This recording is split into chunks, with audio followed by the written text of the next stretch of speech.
கருணாநிதிதான் வேண்டும் அடம் பிடித்த தயாரிப்பாளர் அழைத்து வந்த எம்ஜிஆர். மலைக்கல்லன் எம்ஜிஆர் சினிமா வரலாற்றுல முதல் மைல்கல். அந்த படம் மட்டும் சொதப்பி இருந்துச்சுன்னா எம்ஜிஆரின் மொத்த சினிமா வாழ்க்கையும் தடம் புரண்டிருக்கும். மலைக்கல்லன் தயாரிப்பாளர் ஸ்ரீ ராமலு நாயுடு. படத்திற்காக முதலில் அவர் முடிவு செய்து வைத்திருந்த ஹீரோ சிவாஜி. பராசக்தி வெளியாகி சக்க போட்டுட்டு இருந்த நேரம் சிவாஜி படு பிசி. அவரால் இப்படத்திற்கு கால்ஷீட் தர முடியல.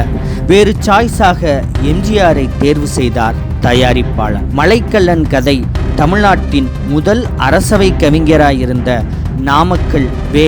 ராமலிங்கம் பிள்ளை எழுதிய நாவல். பழுத்த தேசியவாதியான நாமக்கல் கவிஞரின் இக்கதைக்கு திராவிட இயக்கத்தின் போர்வாள் கலைஞர் மு. கருணாநிதி வசனம் எழுதினால் படம் பட்டி தொட்டியெல்லாம் பத்திக்கும்னு கணக்கு போட்டார் ஸ்ரீ ராமலு நாயுடு. ஆனால் மலைக்கல்லனுக்கு வசனம் கலைஞர் முதலில் எழுத மறுத்துட்டார்.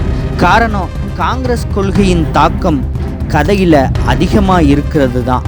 ஆனால் எம்ஜிஆர் கலைஞரை விடுவதா இல்லை.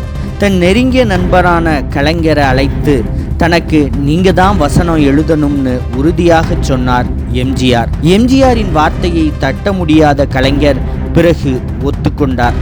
அன்றைய டாப் ஸ்டார் பானுமதி படத்தின் நாயகியாக ஒப்பந்தமாக படத்தின் மீதான எதிர்பார்ப்பு எக்கச்சக்கமாக எகிரியது. மொத்தமாக 6 மொழிகளில் தயாரிக்கப்பட்ட படம் அது. குறிப்பாக சொல்லணும்னா தெலுங்குலையும் தமிழிலையும் ஒரே நேரத்தில் உருவான படம். தெலுங்கில் அந்த படத்தின் நாயகனாக நடித்தது என்.டி. ராமாராவ். படம் தமிழில் மிகப்பெரிய ஹிட். ஜனாதிபதி பரிசு பெற்ற முதல் தமிழ் படம் மலைக்கல்லன் தான்.